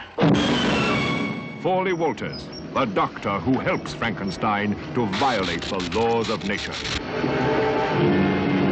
Christina, my dear, that man possesses such power, such knowledge, that well, sometimes I don't even understand him myself. The boy Hans is the tool of the Frankenstein experiment. These boys are the Cordelians.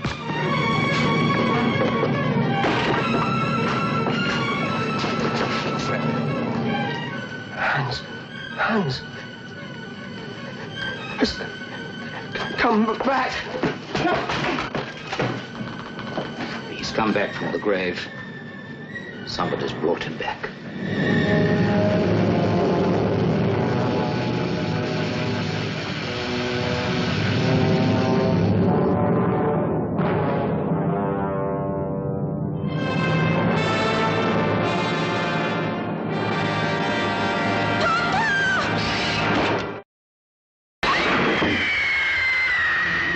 Masters of Horror present the masterpieces of horror. The ultimate in evil and desire. Frankenstein, Monster and Madman.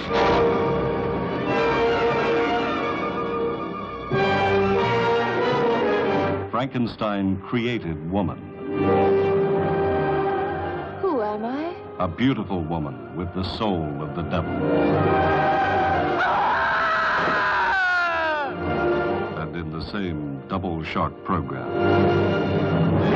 Absolute in Terror, The Mummy's Shroud.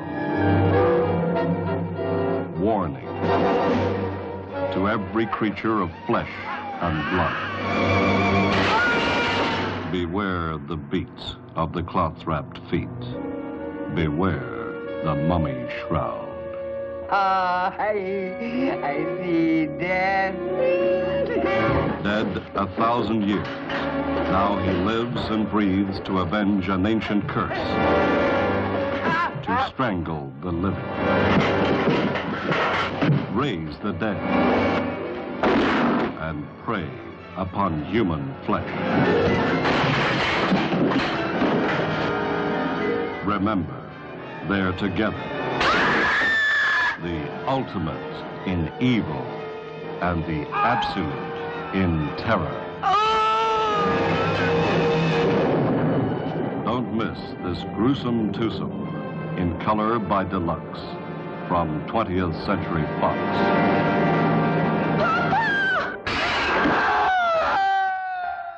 Okay, guys, I know that was a mouthful, and it's like I did so many reviews, my brain is like fried. Like I would go through those Ring movies, I'm just like, man, I did not do a great job on those. But hey, can't be great every time, eh? Excuse King. I'm just kidding. But we have some questions. Claire Bear, 6 days until Halloween. Who here still gets in costume? Ooh, I occasionally do. Last year I just threw on a mask to pass out candy, like a goofy corn head mask. But you don't wear it all day. You take it off. I remember you going to Halloween parties, you always dress up, and you always it becomes like you always want to outdo your last costume, and it always becomes like a chore or something like that. And I hate that feeling. I just want to have fun on Halloween. Hudson, will you be picking up Arrow's Collector's Edition of Nightbreed? I won't unless there's something new on it. I'm not going to pick it up if it's the same cuts. I really wanted to see the complete Cabal cut. I don't know if that's going to be on there. I know there was the one Cabal cut, but I want to see the extended complete, and I know that was canceled. So Nick Mua, since the prequel is gaining ground again, would you be interested as an actor in exploring the roots of your character Charlie, the henchman from the Batman? I wouldn't mind. I did have a conversation with Scott, because I asked him, how did this guy become him? I had a theory, and it could be one of two things, and he told me it was the other one, and I was like, okay. So that was how I kind of played him. And I would be interested. I would do another movie, and I think that it would be more interesting to dive into that world again. Could you list some of your favorite prequels, if any? I don't know if I have that many favorite prequels, to be honest. I can't think of any off the top of my head, to be honest. Do I have any favorite prequels? I mean, I didn't hate Rogue One. I guess that counts. I know a lot of people don't like it, but why do you think European actors are always cast as villains in U.S. movies? I don't know where that started from, but I think that, even back in the day, like Twirling Mustache, they always have like an accent. I think that they just seem more bigger. Like, I think a lot of the foreign actors are theater actors, I think, and they can be bigger performances than a lot of American actors who can be more subtle. That's not always the case. That's just not it's a generalization, but I think a lot of it is true. And I do think back to like Bond movies, they were usually foreign as bad guys. And I think that even thinking back to World War II and stuff like that, that Nazi idea got stuck in people's head that, Nazis are bad. So a lot of the foreign characters just have bad accents. And I think that it just kind of stuck with it in general, because it's just something that would make the characters stand out. And they were always portrayed foreign people as, like, a lot of times in movies as super flamboyant or over the top. So that character can be that, I guess. But I don't necessarily have a dead reason for you. I bet it goes all the way back to from the beginning of film, to be honest. But I would say that at wartime situations would make the other country the bad guy. Okay, then we have answers. So last time I asked your favorite meal scene in any movie. So from the patrons, Eau Claire says, my favorite eating scene is 9.5 Weeks, when Mickey Rourke is feeding Kim Basinger things in front of the fridge with her eyes closed. It's so cringe, but I love that movie. D Boogie 86, glad you hung the he says, favorite meal scene in a movie is Spider Baby. The meta scene in it is awesome. Then we have some from Twitter. Mr. Tony the Dead, off the top of my head, bad taste. Not really a meal scene, but they do pass around a bowl full of puke and each takes a sip. Oh, aren't I lucky? I got a chunky peanut. Ugh. I haven't watched that in so long. Dr. Dingus Chase MD. Texas Chainsaw Massacre immediately comes to mind. That's one for me too. And Dan Dangit, the Fly remake with Jeff Goldblum eating the donut. Then we have some from YouTube. Dead Flintstone, my favorite meal scene is the Mr. Cresotti scene in Monty Python's The Meaning of Life, and Sallow.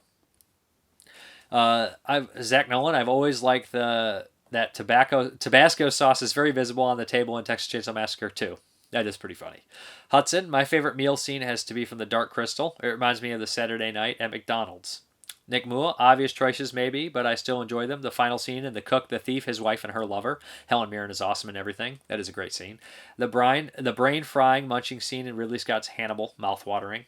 Lastly, I've always found the dinner scene in Texas Chainsaw 2 a hoot. Bring it all down. Brian Nielsen, favorite meal scene? That's easy. Ezra Cobb eating chicken dipped in peanut butter while discussing Maureen Shelby with his dead mother in Deranged. Love that movie. I've been doing an internet detox for the past 6 months, so I'd like to answer the true crime question from a few weeks ago. The trial of Darcy Brudos, wife of serial killer Jerry Brudos, would be a fascinating story to tell. After his conviction based on a rumor and neighborhood gossip, Miss Brudos was arrested, tried, and ultimately acquitted of being his accomplice.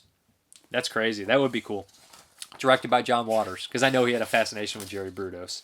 From Facebook, Daniel Washdog. The scene in Matilda always made me vomit as a kid. Jenny Murray Gumbo, eating spaghetti in a bathtub. Ugh, I hate that scene. Daniel Washdog, and of course, Mr. Kriyat Soti in The Meaning of Life. I'm not sure how to say that. I have seen that part in The Meaning of Life. It's paper thin. Is that the scene right there? Yeah. And I've not seen that in years. Paul Wilson, The Cook, The Thief, His Wife, and Her Lover, and Taxidermia, which is also a crazy, crazy movie. Randall McDougall, Nutty Professor, Hercules. Yeah, I love that. That's pretty fun. I haven't seen that movie in years. Randall Hack, despite being shamed these days, I love the scene in American Beauty where Kevin Spacey throws the plate of green beans against the wall. Corey Ernst, Nightmare on Elm Street, Dream Child, Bon Appetit, bitch. Ugh. I prefer the one in 4 where he eats the pizza and meatball. I love soul food. Christopher Wolfe, The Big Bowl of Cherries and Witches of Eastwick. Michael Sinot, how do you say your name? Please let me know. Murder by Death. Scott Taser, The Ending of Texas Chainsaw Massacre. Jimmy Cribbs, Nothing But Trouble. And he put a gif of Dan Aykroyd with his dick nose eating the sausage. I love that. Funny story, me and my friends used to gross each other out or try to gross out one of my other friends by eating food like that. And then eat it really as gross as we could. Food fall out of our mouth. It was not funny, but we thought it was. Zach Killingsworth, Texas Chainsaw Massacre. Lindsay Dennyberg, Problem Child 2. Timmy Tahoe, Soylent Green is delicious. Jeremy R., Pan's Labyrinth. David Brandon Harris, Texas Chainsaw Massacre. William Adcock, The Rare Steak Sequence in the beginning of 1999's Ravenous. Ricky Bachowicz, Talladega Nights. Matthew Hudson, Pulp Fiction, Breakfast. I mean, isn't it obvious? Other than that, maybe the pretend meal from Hook. Mark Humphreys, Alien, chestburster scene. I think that's one of the best, hands down. Amy Fox Goodwin, Goodfellas. She posts 2 pictures, Billy Bats post-dinner and the prison dinner. I love the Billy Bats post-dinner. It looks just like him. That's such a great scene. Angela Jane Nagney, Caligula, Deaf Not Sallow. LOL. And then David Gibson right underneath. Sallow, poop on a platter. Ugh, God. That's not a meal. That's torture. Derek Austin. Godfather 2 when they're discussing how to deal with Don Fanucci. Goodfellas when Tommy's mother makes him something to eat. And for some odd reason, Phoenix when the bookie Chicago is eating steak and eggs. That scene inspired me to go out 3 a.m. and have steak and eggs. Victor Bonacore, Goodfellas. Joseph L. Zebergian, the dinner scene in Clue and the dinner scene in the much maligned Tusk are both brilliant. Skip Barber, La Grande Buffet. I have that. It's an Arrow release. Never watched it. David Lewin, Silence of the Lambs, or Hannibal. I can't remember what picture he used. It looked like Hannibal, but I don't know if it's Silence of the Lambs or not. I think Anthony Hopkins, because some people just posted pictures. He looked a little old, so. Dagger Renau, Eraserhead. That is a great one. The chickens, I love that. Factory-made chickens. Brad Twigg, Dead Alive. And then Dagger Renault also mentions, I made $5 once by being able to eat a plate of nachos while watching the heart-eating scene from Jason Goes to Hell. Virginia Shine, Beetlejuice. Matt Heachy, Reservoir Dogs. That's a good one. I would probably say that one. Mark Bessinger, The Addams Family. Jason Plum, Indiana Jones and the Temple of Doom. Loved that scene as a kid. Loved it. It was probably my favorite scene in that whole movie. Sonia Campbell, Blueberry Pie and Ghost Story. Nodar, I'm going to have trouble with your name. It is Nodar Convintia. Charlie, you post a picture of Charlie Chaplin when he's eating his shoe. Robert Alvarez, I don't know if this would count, but the scene at the very end of Hannibal, where Hannibal Lecter is on the plane and is about to eat, and a young boy approaches him and he feeds the young boy brains. I think it's super dark, eerie, and amazing. And he says that would be his number 1, but he also posts pictures from Scarface, Django Unchained, Untouchables, and Cool Hand Luke. All great. Cody Rapp, The Dinner Assassination in The Godfather is brilliant, and the mother of awkward meal scenes, Henry meeting Mary's parents in Eraserhead. I agree. I love that. Peter England has 5. Good, Bad, and Ugly. Lee Van Cleef having a meal before his first killing in the movie. La Grande Buffet, the whole movie. Quest for Fire, when the 3 protagonists find pieces of meat. Sid and Nancy, the Thanksgiving dinner scene. The Cook, the Thief, his wife, and her lover. The Last Dinner. That's a great movie. Plus special mention, the Blues Brothers fancy restaurant scene. And then bear in mind, A Terrible Meal. Jason Lindbergh, The Dark Crystal, Silence of the Lambs, Lamb Chops, extra rare. Jonathan Doe, Spaghetti Scene in Gummo. Ugh. Dustin Mills, No Face, Eating Everything, and Spirited Away. Scott W. Davis, Texas Chainsaw Massacre dinner scene, bar none. Amy Fox Goodwin, The Invitation scene, the dinner. That's a great movie. Nick Anderson, the cafeteria scene in Animal House. I'm a zit, get it. Randall Starter, Dead Alive. Patty Rhodes, Singapore Sling dinner scene. I need to watch that movie. I have it. Jackie Kelly, Bathtub Spaghetti and Gummo. That's a popular one. Seth Pullen, Hook. Mike Brillhart, Feed, The Funnel Meal. Ugh, Feed is so gross. That director's from Toledo, where I'm from, so yeah. I remember liking that movie, but that is so gross. Feed Me, I Want to Be 1,000 Pounds. Is that what she says? Gary Kufli Burgess, Brain Dead, Ear and Custard, Still Makes Me Rich. I love that. I haven't had a good custard in years. That's what he says. She never makes us stuff. I love Dead Alive. And then Eric Waters underneath says, what we need is another war. He's quoting him. God, Dead Alive is so quotable. One of the best. Bill Casanelli, The Steak and Ravenous. Eric Waters. Yeah, Gummo spaghetti bathroom scene by far. Ugh, I hate, just thinking about it makes me mad. Kyle Anthony Rayburn, Dead Alive. Jonathan Patrick Hughes, Pet Sematary 2. Gus eating lima beans is awesome. I love Gus in that movie. No brains, no pain. Is that what he says? I haven't seen that in years too. I do remember eating dinner, just like mashed potatoes coming out of him. Ugh. BDG Reviews, The Brain Scene in Hannibal. Bryony Rose, Copnell. Remney preparing an omelet in Ratatouille. Stanley Eisman, the original Texas Chainsaw Massacre. Jason Segel, here's one that no one mentioned, the dinner scene in Rocky Horror Picture Show. That's a rather tender subject. Another slice, anyone? Andrew Scott, Texas Chainsaw 2. Robert Barry Franco's Rocky Horror Picture Show, where Meatloaf is served as Meatloaf. Brenda McKay, Sleepwalkers, corn on the cob in the back. Love that too. Joe Meredith, Fried Chicken and Poltergeist. Greg Bonniger. I don't know how to say your last name, Greg. I've known you for years and I don't know how to say it. Is it Greg Bonno? Blues Brothers. Karen Werner. James Cagney in Public Enemy No. 1 when he mushed the grapefruit in her face. Not very PC these days, but very memorable.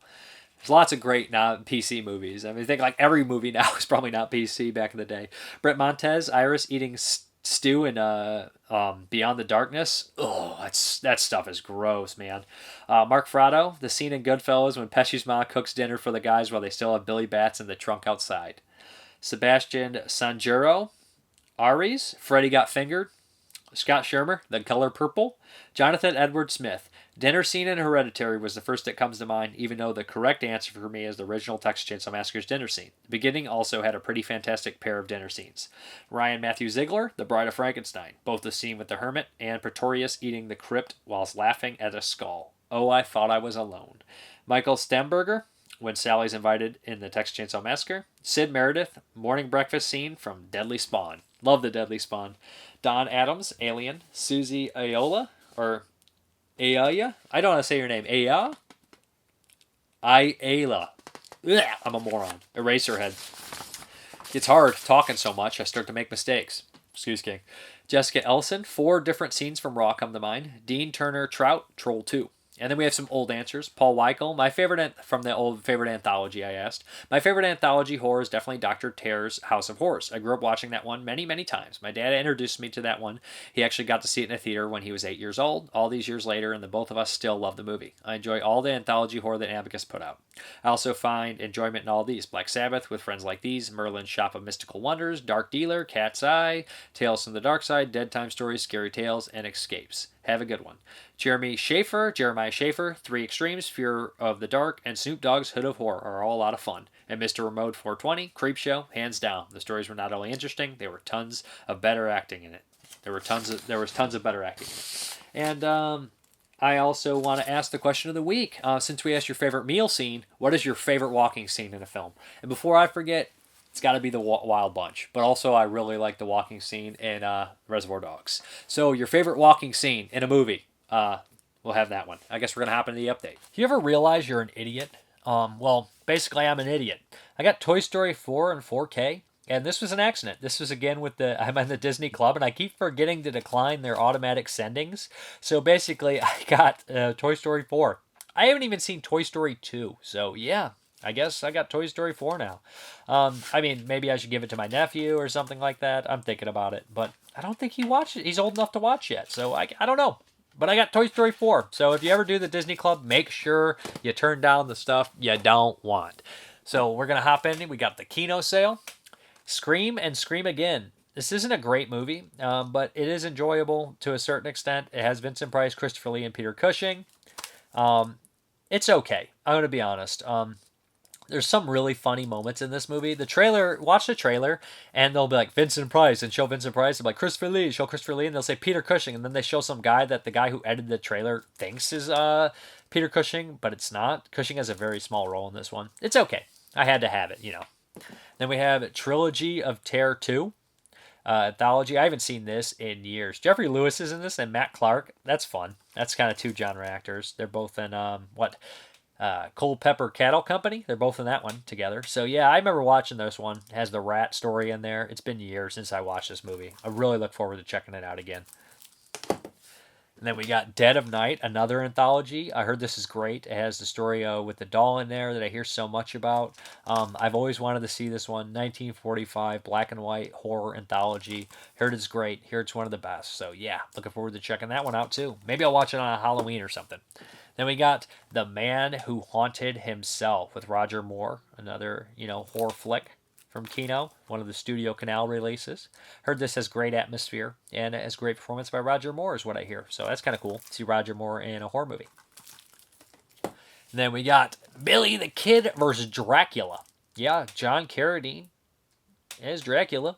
And we got Billy the Kid in here. This title is I've heard for years. I never saw it. It looks so ridiculous. I just had to see it. Had to have it. I'm sure it's nonsense, but I'm excited. And then we have Night Tide by Curtis Harrington, starring Dennis Hopper. I hear nothing but great things about this movie, and I've always wanted to see it. I think I have a DVD, but, if I waited this long to watch it, might as well watch it in style, in Blu-ray. Dennis Hopper's super young there. Curtis Harrington did a lot of cool movies. What's the one that comes to mind with John Savage? The Killing Kind? I believe that's what it's called. And lastly, we have Satanic Panic.